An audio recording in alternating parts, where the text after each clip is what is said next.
We have an enemy who has made war against us, and we can fall asleep to that reality.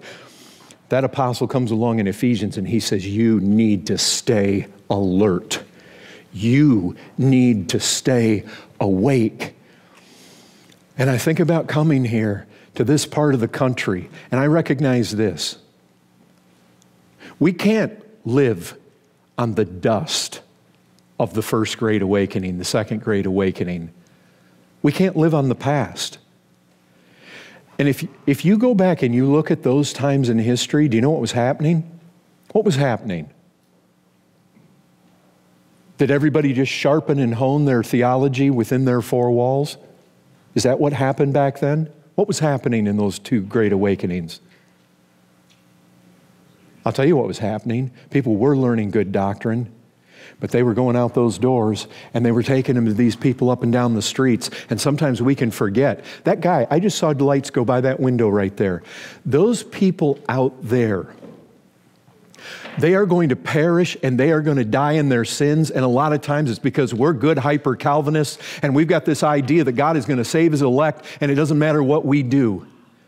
But I'll tell you, you go to the pages of Scripture and what you found is there was people who took the Great Commission seriously and they turned the world upside down. And Paul says, they will not call on a Christ that they don't believe in. And they will not believe on him unless what? You know what it says. What does it say? Unless what? Unless they hear. And they're not going to hear unless somebody goes to preach, unless somebody takes that message. And if somebody's going to take that message, somebody needs to be sent. And listen, we have to recognize, we have to come back. I come back to this reality all the time. I want to emphasize this to my own thoughts and my own, to the church there at home. Listen, we just have to wake up to the reality. You full well know this. The politicians are not proclaiming Christ, and your school systems are not proclaiming Christ. It doesn't happen.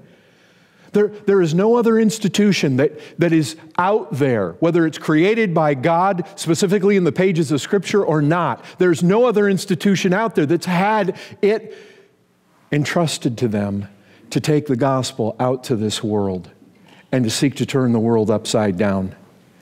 It hasn't. And what, as I thought about coming here, I'll tell you, one of the things that I really want to encourage you is you got to look beyond making it to the prayer meeting, making it to the Bible study, making it to the Sunday service, and then kind of having your family in order. Because the Scriptures go beyond that.